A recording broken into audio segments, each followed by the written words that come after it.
我哋成日以為嗰啲可以喺青史上留名、散發住耀眼光芒嘅人，大抵手上都有一副命運送俾佢哋嘅好牌，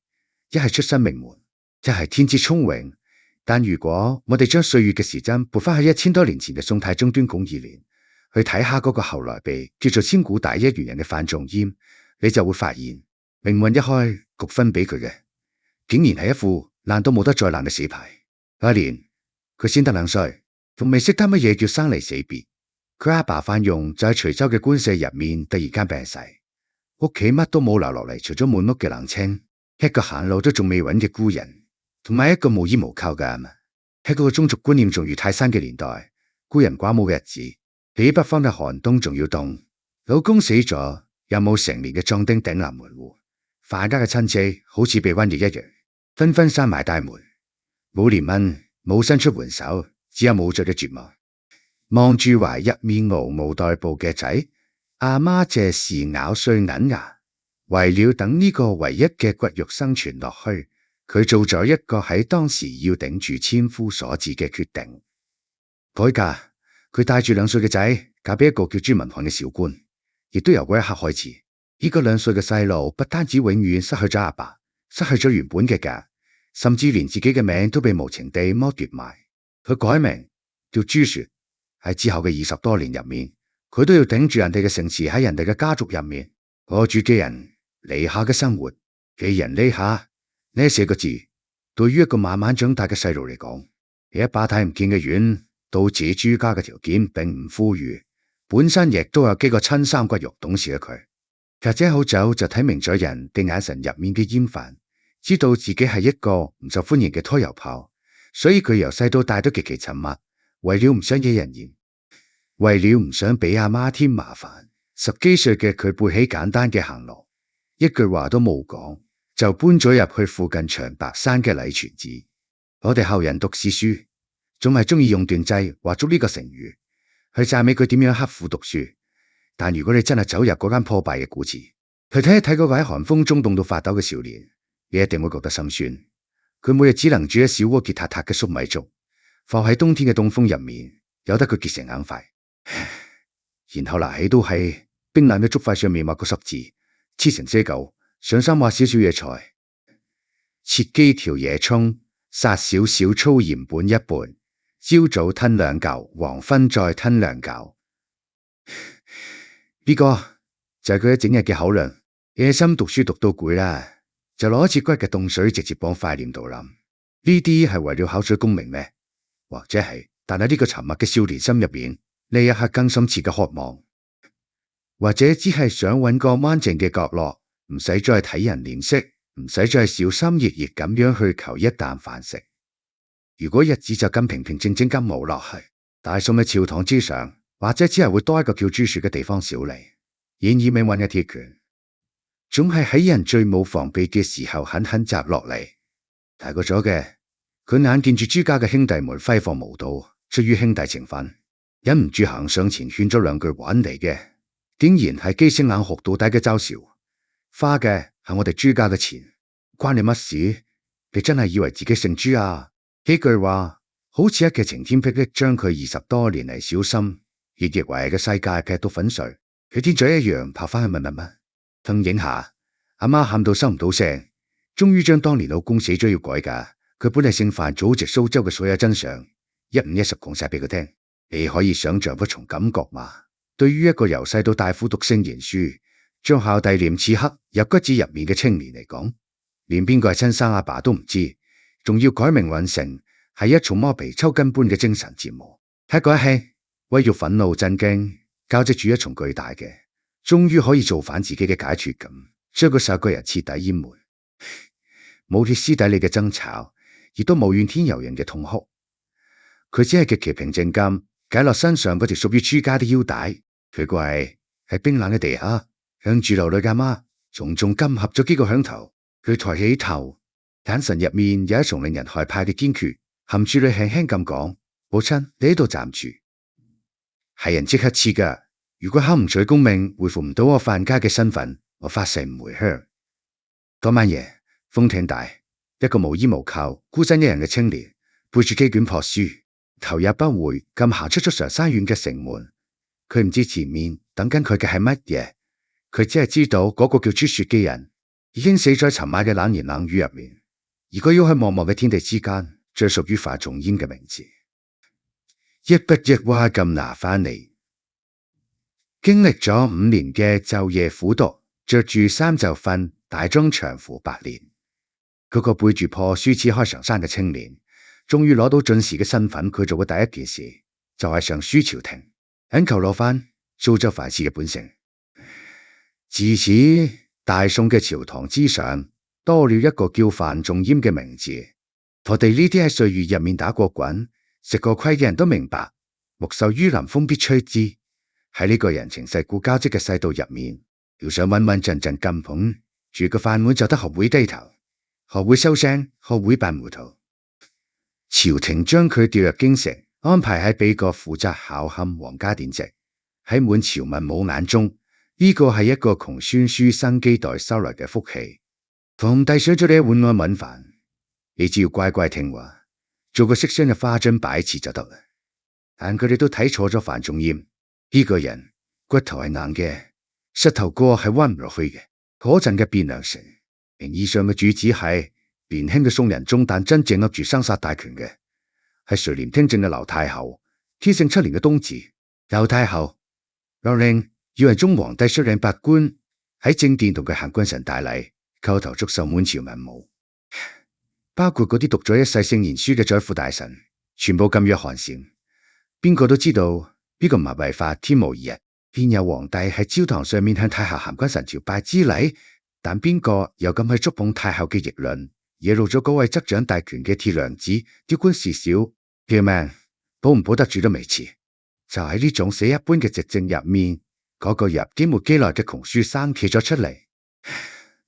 細看佢想咗喺度奏字，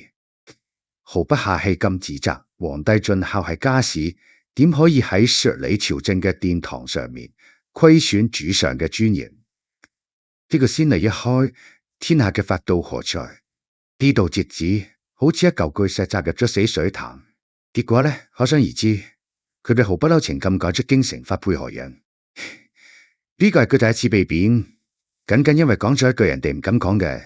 真話，啱啱攞到手作為烏熱嘅官人，就咁冇咗。佢只傾入破馬車上面，佢有冇後悔過？有冇喺寒風入面暗暗咁罵自己一句早知如此，何必當初？我哋冇從得知，但由佢日後嘅選擇嚟睇，大抵係冇嘅，因為過咗冇幾年，太后病逝，仁宗親政，佢被重新調返京城做言官。呢本嚟係一次重新做人、學乖埋乖嘅好機會，但仁宗想廢咗當年嘅國皇后，權傾朝野嘅宰相女，而家為了迎合聖儀，四處運作。大家有一次選擇咗沉默，啲本嚟就係帝王家事，何必為了一個失寵嘅女人去得罪當朝第一權臣？嗰個叫范仲淹嘅傻瓜，有一次跳咗出嚟，佢喺朝堂上據理力爭，同宰相正面交鋒，下場自然又係執包袱走人，被發配到浙江淳安。兩次因為講真話被趕走。喺我哋今日嚟睇，呢個就係喺職場入面唔識變通，撞到頭破血流嘅刺頭。但奇怪嘅係，佢越係被貶，佢嘅名喺大宋嘅疆域入面就越係響亮。嗰啲年輕嘅讀書人望住佢嘅背影，眼神入面開始有咗光。大家口口相傳，你睇下嗰個就係范仲淹，佢張嘴係封唔住嘅。呢個就係史書上面記載嘅三變三光。每一次貶謫都好似一時淬火，將呢嚿叫做范仲淹嘅生鐵鍛造到更加剛硬。真正嘅暴風雨喺佢第3次入京嘅時候降臨啦。面對宰相例如簡多年經營黨羽遍布嘅朝堂，官員嘅升遷唔睇能力，全憑係咪對上公嘅門生鼓勵。所有人都係眼閉，假裝睇唔到呢滿朝嘅烏煙瘴氣。但范仲淹偏不，佢連夜畫咗一幅密密麻麻嘅百官圖呈俾皇帝。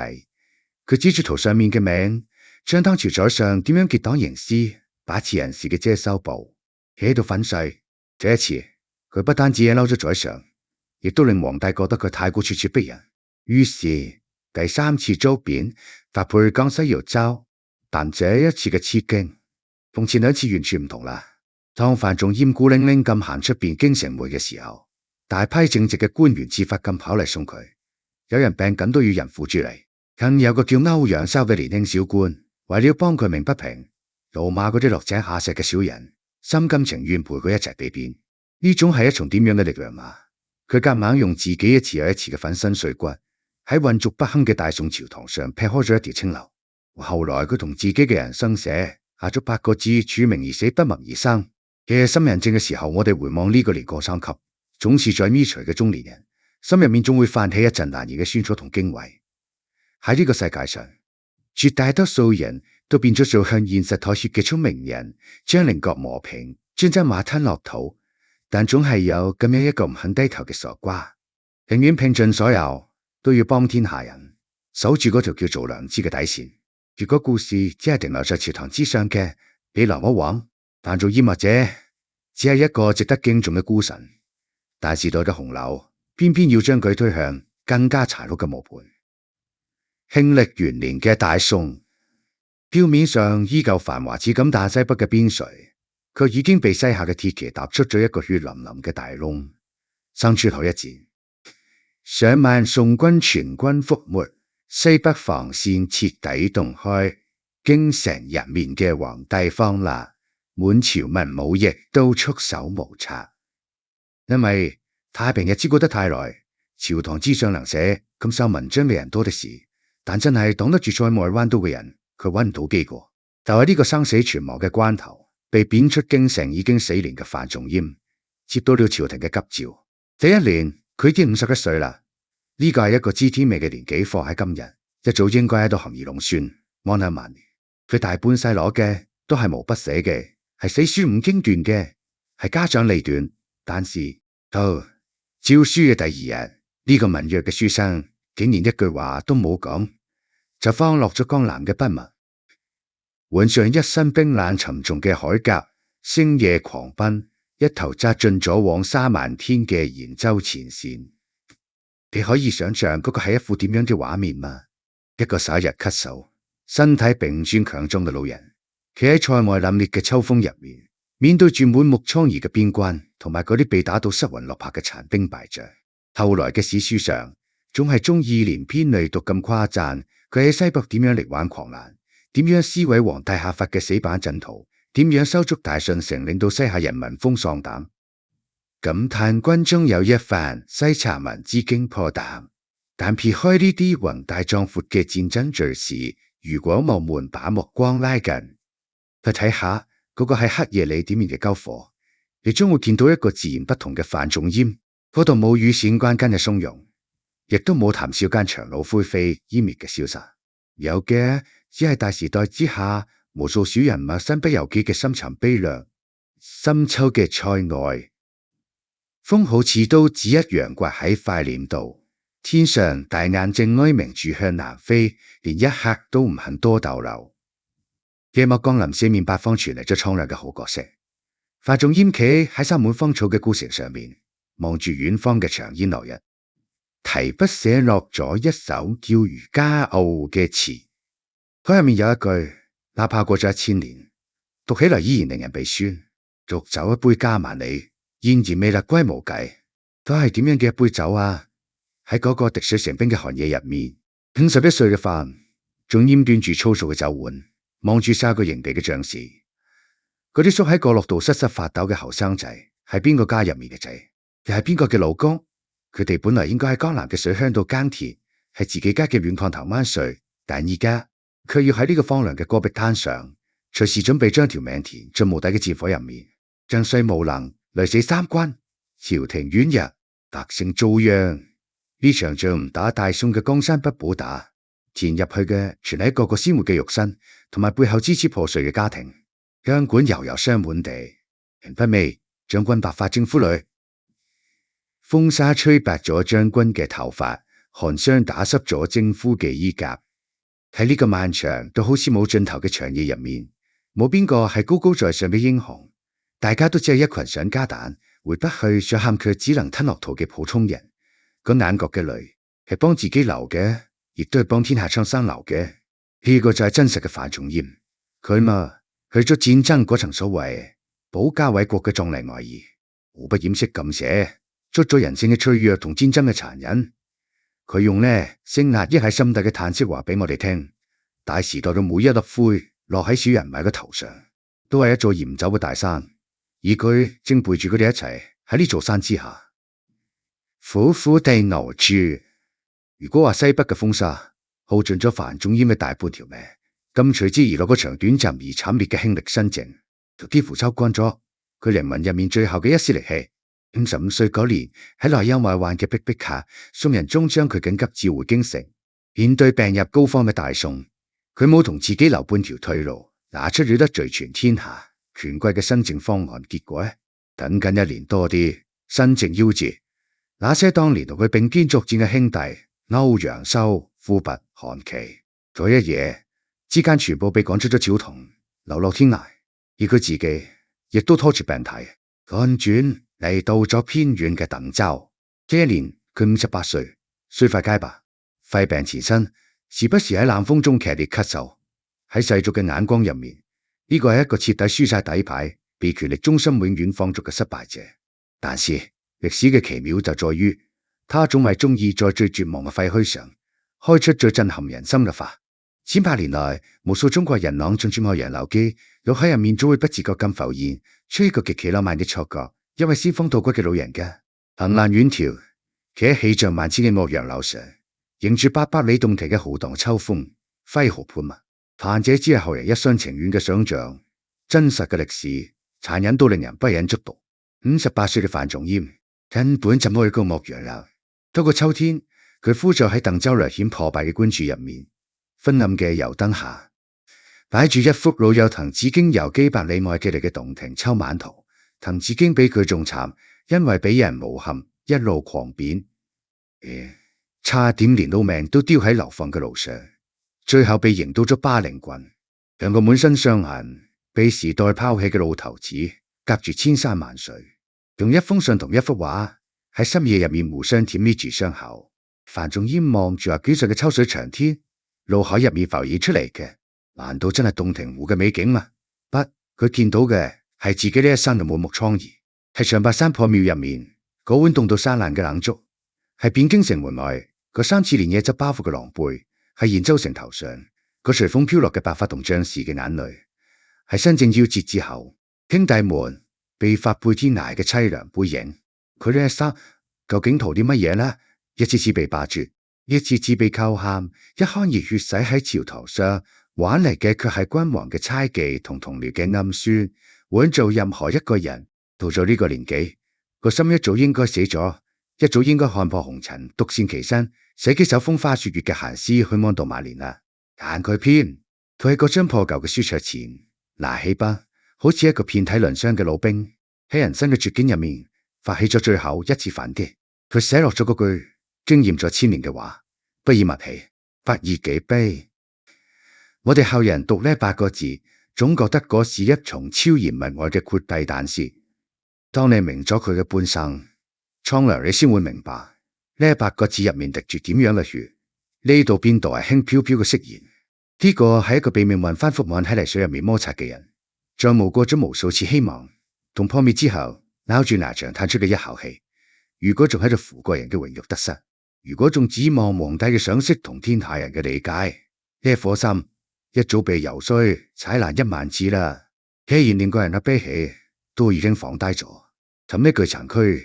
仲可以用嚟裝些乜嘢呢？於是，在文章嘅結尾，佢俾老友亦都俾自己，跟俾千秋萬代之後嘅讀書人留落咗嗰句重若千鈞嘅遺言：先天下之憂而憂，後天下之樂而樂。呢個從來都唔係一句高高在上嘅漂亮口號，呢個係一個歷經滄桑嘅失敗者，在人生最大嘅廢墟上企直咗個人生，對嗰個拋棄咗佢嘅時代發出最深沉嘅回應。哪怕我被貶江湖之遠，哪怕我再都回不去權力嘅中心，哪怕我嘅餘生只能喺呢個偏僻嘅州府度蹉跎，咁又點樣？欺天下嘅疾苦依然喺我嘅膊頭上，我嘅身軀雖然俾你哋打敗咗，但我嗰隻梁骨，佢哋永遠難還。談到人生嘅暮年，命運似乎終於對呢個操勞咗一輩子嘅老人家流露出一絲絲嘅溫柔，不停感念佢嘅功勞，更愧對佢嘅滿腔熱血，開始不斷咁同佢調穩任所，想等佢嘅富 Sir 安逸嘅江南養老。由鄧州到青州再到杭州，這時嘅范仲淹已經是一個60多歲嘅老人㗎啦。當年喺西北前線受過嘅風寒，令到佢嘅身體每況愈下，肺病時常發作，一到冬春交替，就係止唔住嘅劇烈咳嗽。但是一個習慣咗將天下嘅擔子挑喺膊頭上面嘅人，又點可能真係停落嚟享清福？但杭州之州任上，咁巧遇到吳忠遭遇咗百年不遇嘅大饑荒，一時間田地荒蕪，老百姓流離失所，餓扁扁嘢。揾咗普通嘅官員，呢個時候大概就係開倉放糧，做些中規中矩嘅賑災文章。但范仲淹卻反其道而行之，做咗一件令到所有人都目瞪口呆嘅怪事。佢不但止唔壓縮開支，反而大張旗鼓咁喺西湖組織划船比賽，還動用大筆銀錢，周圍召集工匠重修寺廟。一時間，朝廷裏彈劾佢嘅奏摺好似雪片一樣飛向京城，官老爺們指住佢個鼻嚟痛罵，話佢唔顧災民死活，貪圖享樂，大興土木。范仲淹聽到只係淡淡一笑，那些在風雨裏摸爬滾打出嚟嘅智慧，那些在高堂上面不知民間疾苦嘅人，又點會明大災之年富商大家列緊咗錢袋啫，唔肯出錢施捨，而窮人冇公開，手裏冇一文碎銀，就只能活活死。佢搞比賽收屋宇，唔係為了自己玩樂，而係為了逼嗰啲有錢人將兜入面嘅錢使出嚟。富人出了錢，窮人有公開，攞到了工錢，就可以買米養活一家大細。呢個在後世所謂嘅以工代賑。在1000年前嗰個淒冷嘅深夜裏，呢個重病纏身嘅老人，用佢嗰種近乎冷酷嘅精神，同無數瀕臨絕望嘅家庭，夾硬摘開咗一條活路。山泉嘅時候，佢將所有嘅心思同慈悲都俾咗素不相識嘅老人。佢係生命嘅盡頭，佢終於諗起咗自己嗰個同樣流離失所嘅宗族。佢拿出自己為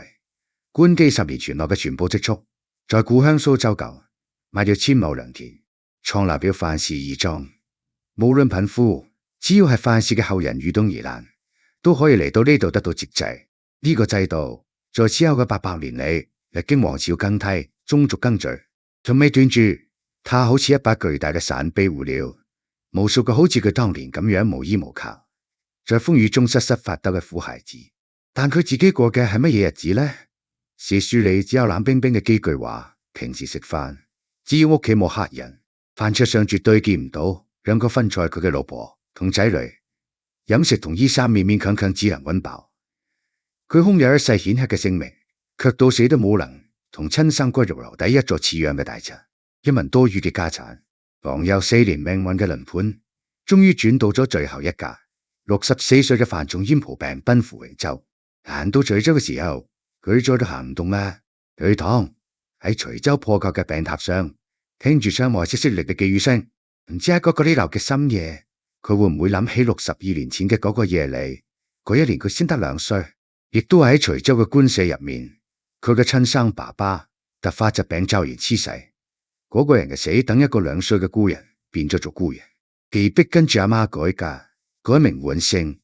開啟了大半世紀人嚟下嘅屈辱同坎坷。62年過去咗，佢住了整整一個大圈，受盡了委屈，嘗盡了風霜，上過權力嘅巔峰，亦都跌落過命運嘅谷底。到頭來，佢竟然又翻到咗呢個起點，生命在徐州開始破碎，又在徐州走向終結。呢種近乎殘酷嘅宿命感，等人在歲月嘅長河前，只能發出一聲長長嘅嘆息。臨終前，佢用盡最後嘅力氣，口述了同皇帝嘅絕筆。在古代，高官死前嘅遺標，通常都會順便求皇帝恩保一下自己嘅子孫，幫屋企人求過一官半職或者賞賜。但喺范仲淹嘅呢份絕筆入面，連半個字都冇提到自己嘅幾個仔同埋家事。喺嗰份佢生命中最後嘅奏摺裏，佢依然好似一個操碎咗心嘅老豆，諄諄教誨住年輕嘅君王，願陛下明察秋毫，任用賢能，愛惜明智，唔好以我嘅死為念，為以天下為重。直到佢閉上眼嘅嗰一刻，腦子入面裝嘅依然係天下。范仲淹死後，朝廷追贈佢諡號文正，呢個係宋朝臣只能夠得到嘅最高規格，歷朝歷代配得上呢2個字嘅人，鳳毛麟角。佢呢一生講起嚟真係唔舒順遂。三變三出，身正夭折，晚年輾轉地方抱病而逝，點睇都算唔上一個世俗意義上嘅成功者。然而奇怪嘅係回望佢嘅一生，你心入面升騰起嚟嘅強係悲壯，而是一重難以言喻嘅圓滿。呢種圓滿唔係因為佢得到咗乜嘢，而係因為佢呢一生總沒失去過乜嘢。由佢喺長白山破廟裏斷劑畫竹嘅少年時代開始，到佢躺喺徐州病榻上嘅最後一刻，佢心入面嘅嗰盞燈從來都冇熄過，佢骨子入面嘅嗰條脊梁骨從來都冇向任何卓境低過頭。佢說到亦都真係做到咗。佢哋喺呢個焦慮嘅時代裏，生係為了積蓄能量而惶恐，為了得失榮辱而失眠。我哋總喺度權衡，總喺度妥協，總喺度將自己磨成一個圓滑而疲憊嘅成年人。但凡仲淹用佢64歲嘅人生話俾我哋聽，生活或者會掌摑你，